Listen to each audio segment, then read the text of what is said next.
Assalamu alaikum, yo musibe. De waddi do hande yewtere ko humudi toujours le programme di melni ka famille ji. E tawbe ande rewbe buyno bagede galle su tawi bi do hebaki. Nane bi bengo debbo hebata o jidota ko yetti le kele be pusa gorko ha jomba debbo dimmo dum no waddi lanata. Dum wada ha debbo wikke. Ko watango yili fota hande ko fiwnden do ko en andu wona rewben tun woni jiidotako programme ji de hidi duudi façon ila jettindira do e goddo haray wona on ida mon na yada haray wona compatible oui haray on yada few haray wata hebudude biddo mais tawata non mo kala mo no way jiidade say o yiidi e goddo tawata kambe groupe goto kono yiye rewbe buyno bage debbo sari wadi hitane duubi di duubi ta duubi nay duubi coy o jiidaaki ma duubi sappo ko famille to gorko yoto no cukko on debbo o modino comprimé o wadi dum o na jiidoto do worbe yo andu wona fi haray da wawi baldi ko dun on jonotama biddo parce que no wodi kamé worbe be jiidota ko y a des hommes infertiles, des hommes qui ne peuvent pas avoir des enfants, ça existe. Donc, il ne faudrait pas que les gens pensent que c'est seulement les femmes qui sont infertiles. Parce qu'il y a beaucoup de femmes qui sont victimes de ça. Qui sont victimes de ça dans notre société. Et ce n'est pas juste. Quand il y a un problème, il ne faut pas blâmer la femme. Cherchez à savoir, entre l'homme et la femme, qui a le problème? Qui ne peut pas mettre un enfant au monde? Ce n'est pas parce que l'homme est puissant qu'il peut mettre un enfant au monde. Non. Parce que si ça trouve que les spermatozoïdes de la personne ne fonctionnent pas, il ne peut pas avoir d'enfant. Ou que si son spermatozoïde a un problème, il ne peut pas. Il faut qu'il se traite lui l'homme. Mais le plus souvent dans nos hôpitaux et autres, les médecins aussi contribuent à faire du mal à beaucoup de femmes. Surtout, on peut voir par exemple des hommes qui ont une première femme, qui a 2, 3, 4 enfants, ou 5, 6, 7, 8, 9, 10. Après, il se remarie à une deuxième femme. Cette deuxième femme-là ne met pas d'enfants au monde, qui ne gagne pas d'enfants. C'est-à-dire, ils vont faire 1 an, 2 ans, 3 ans, pas d'enfants.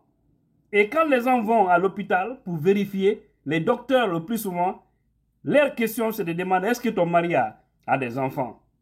Quand la femme dit, oui, mon mari a des enfants, ils vont dire, alors, le problème, c'est toi. Alors que non, ça n'est pas l'aide.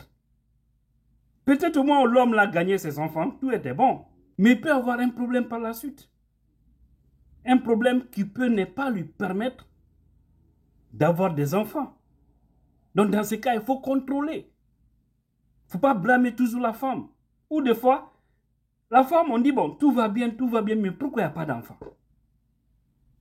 Et les belles familles aussi, toujours pointent du doigt sur la femme. Ou d'ailleurs, ils poussent leurs frères ou leurs garçons à se remarier. C'est pourquoi vous pouvez voir d'autres. Ils peuvent marier une femme, 2, 3, 4 dans le même foyer, mais aucune femme ne fait des enfants. Ou dans d'autres cas, il y a de ces femmes qui ne sont pas aussi fidèles, elles sont infidèles, elles profitent.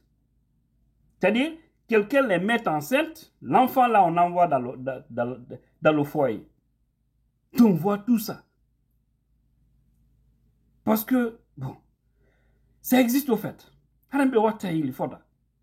Woton chukku tun sonna jon inna ko debbo on jiidota ko webata o wadi dum edu si jiidi ala nder galle tefe andon ko gorkon ka ko debbo. Parce que o yiido fiibe wawno lam ben jentade on say. Min mi debbo wulludo rondi juude. Ka ambassade consulat de Belgique Conakry. Mo rondi juude 2014 mo wulla mi tuubi yalla mi tuubi yolla mi jibi hondude konnu wadi ko par après miñam makko nene goto mo wondi on don ko on no wirtimo woni tay émotion on dudi c'est que be yawbe landi kaydi be tato debon e payko makko tato be angazi debon e payko janon ko benno hebi kaydi modi mabbe no leyde porto no Europe. Donc be la dido be inno maɓe waɗa test ADN parce que feendo ɓen ɗon heɓete tawi gorkon ala to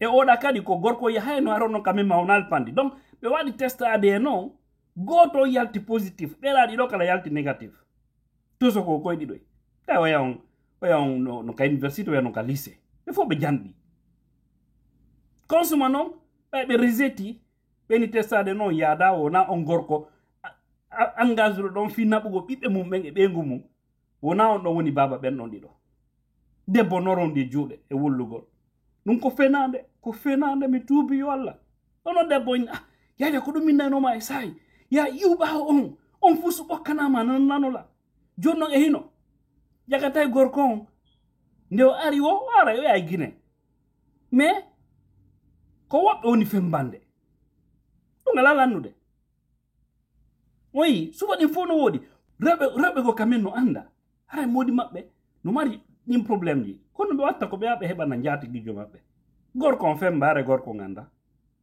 ɗum fof no wadde mayon ɗo debbo arano muñño jooɗo ɗon wande modi makko jiidota ko muñño ɗon jiwum kala banti on aroya ɗon on non ara tuyna modiyanko ni eni joni noon o yiiɗa ɗo e jaatigijo makko on heɓinamo on heɓinamo gorko on sikka e ɓiɓiɓɓe fo noon cukko debbo ara mais nuno o jiidotako oko ni oko bandi oko ɗum e ɗum tawa bandi jonko ɗimmo oɗa no jooɗi no muññi no heƴi no haɓɓiti kanko e modi makko ɓe ñawduday ala marsude yanko gorko on mari probléme yawya noon ha ɓe vérifié tawa vraiment gorko on tigi no mari probléme na debbo mari probléme eno noon no innamo mari ɓiɓɓe ɓen ɓiɓɓe ɗon jaka o jeeyaɓe ko woɓɓe o fembani hande ko ɗum ɓe innata ɓiɗɗo kala yo innu oɗo ko nenan baban on ko Allah e nene ma andi ko ɓen noon ɗiɗo andi kombo woni baba ɓiɗɗo nenejo e Allah ko ɓen andi on woni baba ɓiɗɗo par ce que no gorko nanten kon buy hani no fembude ɓiɓɓe ɓe anda ko woni baba maɓɓe ça ne finit pas haray wattana yile accen bagagol sonnaɓɓe docteur ɓen kadi yoɓe accu innugol ɓay tun gorko no mari ɓiɓɓe gooɗa e so ɓe yeewi waɗugol test ji ɓe inna ko debbo on tun waɗata gorko on duwaka wadde par ce que on ɗo no marno ɓiɓɓe goo hoɓɓe